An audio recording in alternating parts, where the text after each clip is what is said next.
welcome to It Is My Life Show with Felicity. Today, we have a guest in the studio. We're privileged to have her because she's a founder of Project ACE, a company that runs projects that advocates for women and young girls. And she's an anti-FGM campaigner and activist. She'll be speaking to us today about her work and why she's involved with such work. Please welcome Alimatu Dimonekene. You're welcome to the show. Hello, thank you for having me.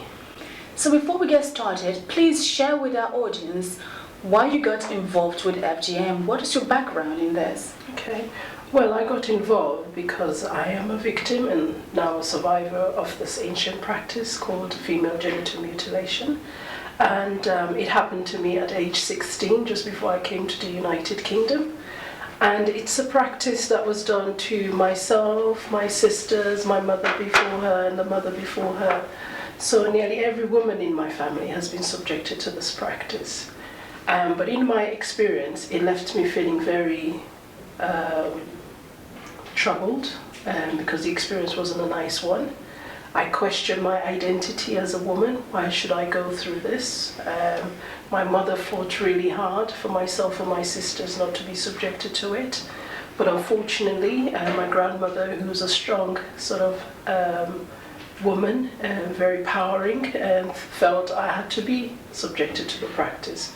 Because so this was your grandmother's idea? This was my grandmother's idea. May I ask where your background from? Where are you from originally? Well, I'm from Sierra Leone originally. Okay. I'm born and raised in Sierra Leone. Grew up in Liberia, but I'm from Sierra Leone. And in Sierra Leone, nearly 98% of women from, say, the tribe that I'm from, or the region I'm from, the northern part of Sierra Leone, eastern parts of Sierra Leone, nearly the whole country, only 5% of women from Sierra Leone are not subjected to FGM. Oh my goodness. So it's staggering numbers, and the statistics do not look well, bearing in mind this is a country where it's the worst place to be a woman, and we have 9 out of 10 girls who either are, at some stage of their lives, are forced into marriage or become child brides themselves, or a young mother, teenage mother. So the statistics does not look well. So for me, it was a concern. And obviously, coming to the UK and then falling pregnant at age 22, I found myself in a hospital where a caring midwife who had sort of worked, she's originally from Nigeria, and said to me this was not going to be easy for me because of my experience of FGM, that delivering my first baby was going to be very troubling for me. And so I needed a lot of intervention, a lot of help, because physically I couldn't give birth. And emotionally, psychologically, that impacted my life. So my story began then because I felt, why should I be subjected to this? And being a mother shouldn't be a crime. Being a woman shouldn't be a crime. Why should I be in pain constantly just because I'm a girl? So I began to explore the idea of what should I do as a woman, a mother now. And but it was a challenge because where I'm from, you don't speak about these issues. It's seen as a taboo. And if you do, the community, the family, people will be very sort of concerned or ostracized, or you probably will be called names. So obviously I stayed very quiet. You see, this is, as you're speaking, I'm just thinking and imagining and wondering, I don't think a lot of people are fully aware of what FGM is all about. And you mentioned you couldn't have a child, so how were you able to deliver your baby, your first baby? Well, again, the reason why I couldn't give birth, I was so scared of scar tissue, scarring, because my body never healed, because you are damaged. Some of these practices do leave women with severe cuts, scar tissues that are never going to heal. But in my case, I was very fortunate because I had an experienced midwife who knew what to do with women like myself. Mm-hmm. So I was able to get a lot of help from her, and I was able to deliver my first child, a natural birth, where I needed no other form of intervention. Obviously, that took a while. But for me, it was not so much the physical that left me scarred. It was my mental health. Mm-hmm. Because I just could not relate. Why should I be subjected to this? And it left me really sort of psychologically scarred, mm-hmm. where I could have nightmares, I could feel really depressed.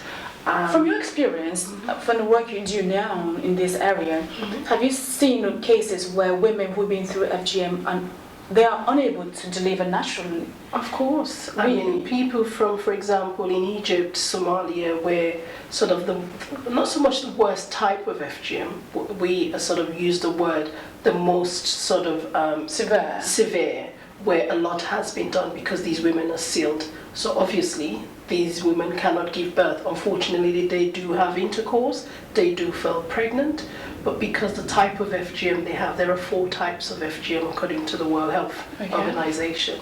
Could you name them, please? Of course. The first one is called, I mean, the terminology is quite long, clitoridectomy, but it just means a prick or an excision, some sort of cutting, a slight cutting of the clitoris of a woman, or the clitoris hood. Obviously, the hood, the clitoris itself is quite long, but it's just the top of it. That's usually cut at a very young age. And then type 2, which is excision. Usually, it's the lips of the vagina, which are called the labias, that are usually removed. And type 3 could be either type 1, where they've cut the clitoris or cut the lips of the vagina, and then the body is then pulled together and sealed, which is why it's called the pharaonic type, because the parts of the genital are closed, sealed, and sometimes stitched right down, and a tiny hole or opening the size of maybe, I would say, a pencil's roundness or a size of a matchstick, depending. And then type 4, which is very common, say, in the West or in Europe, for example, which are like the designer vaginas, where often women will go into private clinics and have tattoos, piercing, or say, for example, in countries like Uganda, southern parts of Africa, it's the pulling of the lips of the vagina. Now, according to the UK and the United Nations, FGM is considered a violation of a woman's right, and a sort of a violation of their body and their body integrity. Of course, oh my god, I'm just thinking, and it's making me get quite emotional now, how... And you're expected to then get pregnant and have delivery. How are you going to have a baby when you've gone through like stage 3 and 4 of FGM? Oh my god, it's quite traumatic. So, let me just ask you, before I get too emotional. What are you currently doing to get the message of awareness out to people now about this FGM? Well, in my case, what I have found, because I have spent a lot of time trying to talk with women, professionals, practitioners working on these issues, and I think the first thing is for us as women and even communities to educate ourselves about what this practice is, because it's something that's been enshrined or sort of embedded in sort of our beliefs and our culture and our traditions, and so it's important to educate the community that this is something that's leaving women impaired, women's bodies being destroyed physically, and so the medical side of it is what we try to advocate on, the impact that this is having on women's health and their well-being, in my case psychological well-being, because a lot of women are left depressed, concerned, and there are other impacts that the practice actually does have on women's bodies. So it's about educating women themselves and saying there are other ways we could adhere to our traditions and our culture, but we do not have to subject our women or our girl or child through these harmful practices, because obviously these are practices that have carried on for hundreds and hundreds of years. I understand you went to the US, Washington, D.C. recently for a summit on FGM. That's right. What are the highlights of this conference or summit? Well, what the highlights showed was that it was important for the women who are from these countries, for example in Africa, where we have a lot more countries where the FGM practice does occur, to lead the way. And so a lot of us have been going around the world trying to engage with other survivors to see what we can do as a community and as a sort of a global movement, and speaking out. And also one big thing that came out of that is the voice of men, because in many communities where this practice does occur, it is said it's done for men, and it's built on the basis of misogyny, patriarchal systems and beliefs. So it's saying we need the men to take sort of a part in this discussion and meeting regularly with communities and highlighting that this is a major issue. 200 women and girls worldwide. Every year there are about 3 million girls at risk of this practice, and we know wherever FGM exists, there's a tendency for domestic and sexual abuse, there's a tendency for child marriage, and obviously high mortality deaths. So there are more women now because of complications linked to FGM, having babies die during childbirth. And so we're now beginning to see countries like India, Pakistan coming on board and talking about the issues that this is having on their women. So it's a global movement. Oh my goodness. There seems there's so much people need to be educated about on this topic, and there's something you mentioned that this practice is done on the premise that is for the men. That's right. But it's actually the women who initiate this and who actually carry out these practices.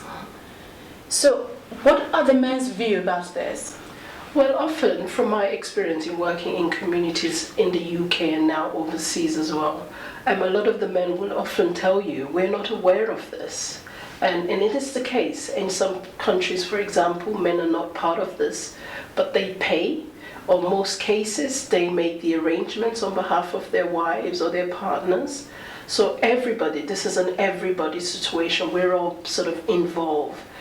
From parents, grandparents, older members of the family, we all have to be responsible for the girl child, because at the end of the day, it's a huge responsibility to put on a girl, and girls are seen as a commodity rather than a human being.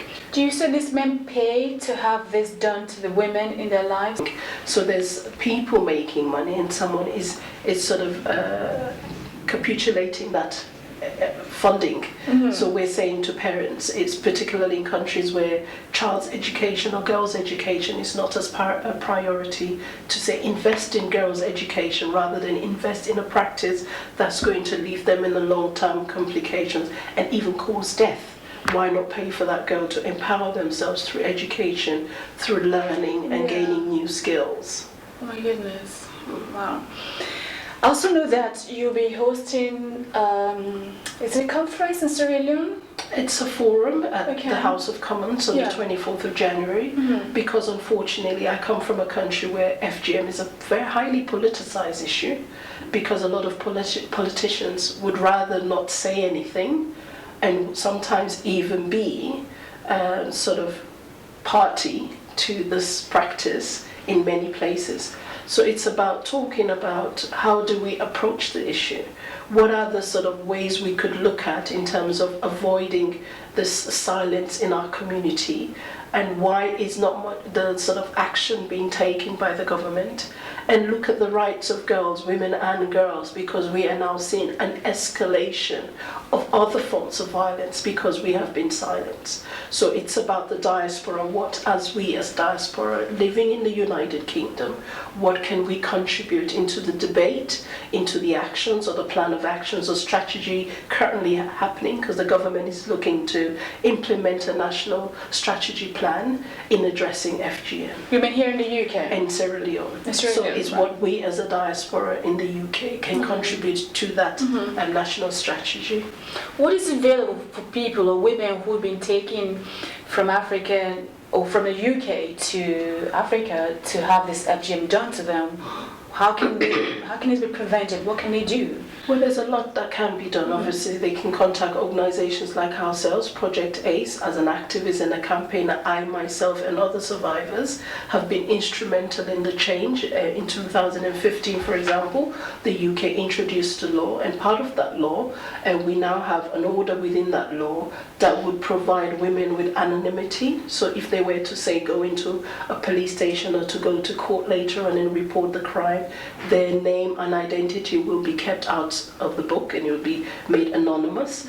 But parents also are now liable to protect their girl child, and there are orders that can be taken, an FGM prevention order. So if somebody's worried, for example, just before coming here, I had a very frantic call and I had to dash off because a woman from Nigeria had a call from Nigeria saying that she needed to come back with her girls for the purpose of FGM. So it can simply be done within a day. An FGM order can be issued within a day by going to the courts and applying applying for it's a specific order, and it doesn't cost much because it's part of sort of the legal services where you do not have to pay, but it can be done. And we would always sort of urge women, and there is a free telephone helpline through the NSPCC if women are concerned, girls are concerned.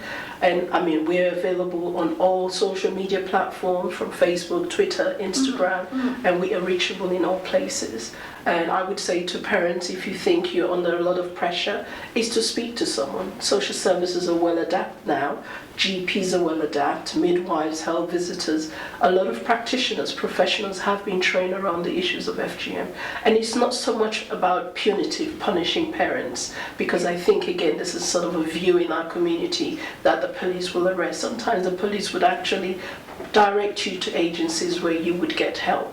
But what we are saying, enough of violence amongst our women and our girls, because this is directly violence against women and girls. Definitely. And child abuse. Have there been cases where parents have been arrested or stopped from taking their children to Africa or to other parts of the world, not just Africa now, because you mentioned like in Asia as well? Of course. I mean, when this is done. Yes, I'm glad you mentioned that. It's not, FGM is not just an African issue, it's a global issue. The police have carried out numerous approaches. I mean, that they've got the airport, for example, they have a project that's been going on called Project Tajeur, which is sort of the police-led movement that goes into sort of all airports, all port of entry, just to give out little booklets called the health passports. Oh, wow. Allowing travellers going overseas to countries where there are high prevalence to know about FGM. But there has been interventions, there has been arrest, but obviously FGM is a hidden crime and it's very complex. And so people that have been arrested in the past, cases have not gone further to the courts or getting a direct prosecution, for example, but it's just a matter of time. We would rather not get to that point because that means FGM has taken place. We would rather work with communities, work with parents, because nobody wants to see a mother and a father in prison. What we would really want is to work with the parents and work and support the child, or if any concerns that they may have. To date, I would not advocate for that.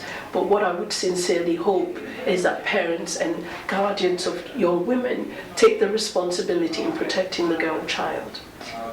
Wow, I mean, there's so much to learn. I don't think we can actually cover all to do with FGM in one show, honestly, because you just mentioned the four stages, so is it 4 levels? 4 types. 4 types of FGM.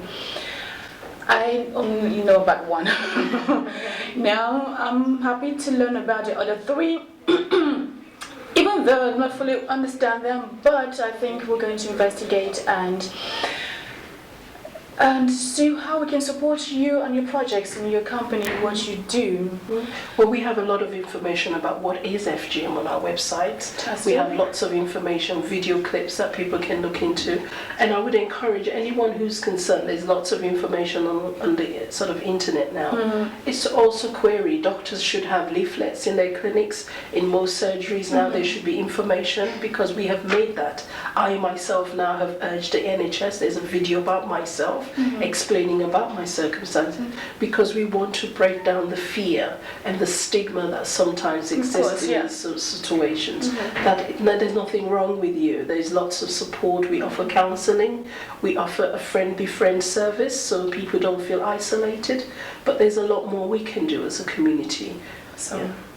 Thank you very much. How can people contact you or reach your organization? Well, we have a website, which is www.project, Project, and ACEI, which just stands for Act, Commit, Empower, and Interact, because we love to interact, .org. So it's PROJE and PROJT, sorry, I'm going to start again, PROJECTACEI.org, and we are on Twitter, which is Project ACEI, and we are also on Instagram and Facebook, but you just have to Google us. If you Google my name, for example, I'm available on the internet and I can easily be found. So again, we're making accessibility sort of a priority, because sometimes it's difficult for people to talk directly to their family, and I'm always open for a conversation, whichever way. Or you can drop us an email at info@project, Project, PROJECT, ACEI.org. Awesome. Thank you very much for coming. Thank you very much.